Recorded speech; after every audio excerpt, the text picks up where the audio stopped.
बंगाल में रामनवमी से पहले सियासी आर-पार देखने को मिल रही है। दिल्ली में बंग भवन के सामने बीजेपी का प्रदर्शन आज हुआ है। सुकांत मजूमदार समेत कई बीजेपी सांसदों ने यहां पर प्रदर्शन किया है। बंगाल में हिंदुओं और मंदिरों पर हमले का आरोप इनकी तरफ से लगाया गया है। साथ ही कहा कि हिंदू सालों से रामनवमी मनाते आ रहे हैं और आगे भी मनाते रहेंगे। ममता के पास इसे रोकने की कोई ताकत नहीं है। वहीं शुभेंदु अधिकारी बोले कि हमारे अधिकारों को छीन रही है ममता पुलिस।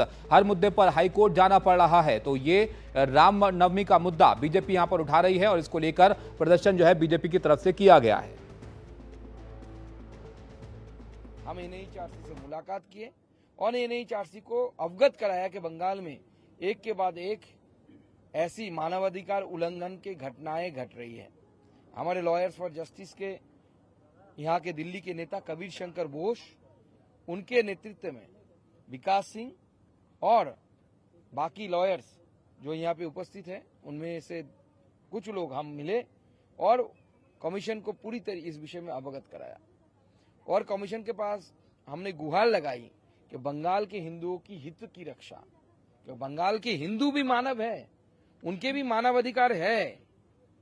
उस मानव अधिकार की रक्षा करने के लिए कमीशन आगे आए। जैसे 2021 के पोस्ट पोल वायलेंस में कमीशन मानव अधिकार रक्षा के लिए बंगाल में गए थे, ऐसे कमीशन को बंगाल में आना चाहिए। तो आपने देखा रामनवमी पर सेलिब्रेशन को लेकर ये तमाम ऐतराज हैं बीजेपी के कि वहां पर उनको आराम से सेलिब्रेट यहां पर करने दिया जाए। रामनवमी पर बीजेपी का क्या प्लान है ये भी जरा आप देख लीजिए। पूरे बंगाल में शोभा यात्रा का ऐलान बीजेपी की तरफ से किया गया है और इस तैयारी को लेकर ही यहां पर ये बीजेपी जो है वो प्रदर्शन कर रही है कि इस तरह से उनको नहीं करने दिया जा रहा है। 2000 से ज्यादा रैलियों की योजना है बीजेपी की रामनवमी के मौके पर। इसके अलावा 1.5 लाख लोगों के शामिल होने का दावा उनकी तरफ से किया जा रहा है इन रैलियों में, इन आयोजनों में, कि 1.5 लाख से ज्यादा लोग इसमें शामिल हो सकते हैं रामनवमी पर। पश्चिम बंगाल में जो बीजेपी की तैयारियां हैं वो हमने यहां पर आपको दिखाई, लेकिन यहां पर ममता सरकार की क्या तैयारियां हैं ये भी आप जरा देख लीजिए। यहां पर ममता सरकार की तैयारी इस बात की है कि किसी भी नए जुलूस की इजाजत यहां पर नहीं दी जाएगी। जिस तरह से पहले जुलूस पुराने रूट पर निकलते आए हैं उन्हीं की सिर्फ यहां पर इजाजत होगी, प्रशासन की मंजूरी होगी पुराने रूट पर ही, और तय सीमा से ज्यादा भीड़ की अनुमति यहां पर नहीं दी जाएगी। इसी बात को लेकर ऐतराज यहां पर बीजेपी जाहिर कर रही है और यह भी इनकी तैयारी है ममता सरकार की कि यहां पर एक तो ज्यादा भीड़ यहां पर इकट्ठी ना हो, इसके अलावा आयोजकों को पुराने रूट से जाने की हिदायत उनकी तरफ से दी गई है ताकि किसी और नए रूट पर जो है कोई परेशानी की बात यहां पर पैदा ना हो। धार्मिक स्थलों के पास सीसीटीवी से निगरानी यहां पर की जाएगी, जो जुलूस वहां पर निकलेंगे उस पर नजर रखी जाएगी। संवेदनशील क्षेत्रों में ड्रोन से भी नजर रखने की तैयारी यहां पर पश्चिम बंगाल सरकार अब कर रही है। इन रामनवमी की जो रैलियां होंगी, जुलूस होंगे, उसमें बॉडी कैमरे के साथ ड्यूटी पर पुलिस के जवान तैनात होंगे। तो तमाम आयोजन जो है वो कैमरे की निगरानी में यहां पर होंगे।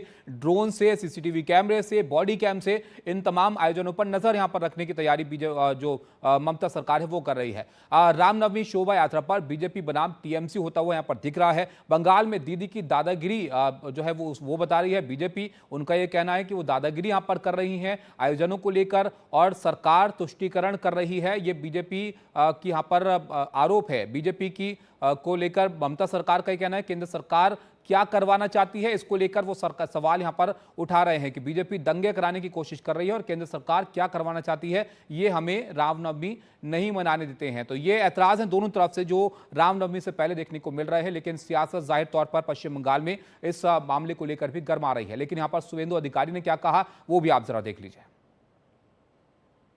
यह हमारी कॉन्स्टिट्यूशन राइट है धर्म पालन करना। ये रोक रहा है, इलीगल काम कर रहा है ममता जी का इशारा में पुलिस, इसलिए हाईकोर्ट का दर्जा खटखटाना पड़ रहा है। हर इशू में हाईकोर्ट में, सुप्रीम कोर्ट में जाना पड़ रहा है। ये हाईकोर्ट ने कॉन्स्टिट्यूशन को प्रोटेक्शन दिया है।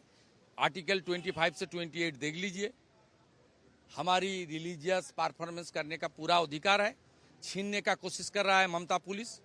इसलिए हाईकोर्ट जो verdict दिया है विद इन कॉन्स्टिट्यूशन दिया है। I personally as a leader of opposition, I welcome this verdict.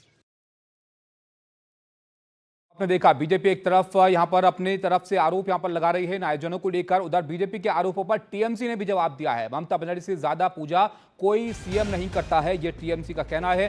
Ram BJP की प्रॉपर्टी नहीं है और टीएमसी बीजेपी यहां पर बंगाल में हिंदू मुस्लिम कराना चाहती है, यह टीएमसी का यहां पर कहना है।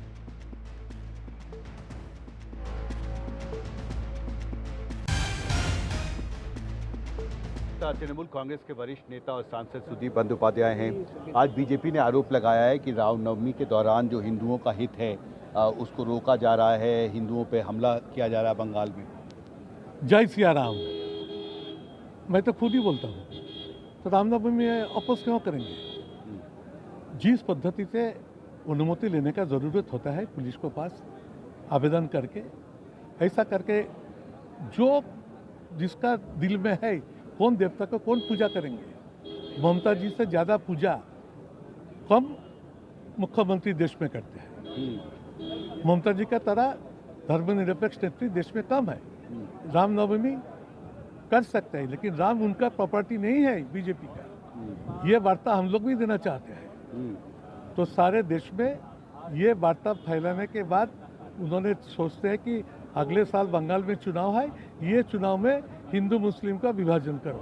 ये बंगाल के लोग नहीं होने देंगे। जी, तो आपको लगता है कि पश्चिम बंगाल सरकार का जो स्टैंड है वो अब कायम है उस पर, रामनवमी के मुद्दे पर? रामनवमी हो जाए, अच्छा से हो जाए, शांति से हो जाए, प्यार से हो जाए, इसको लेके राजनीति मत करे बीजेपी, ये हमारे मांग है।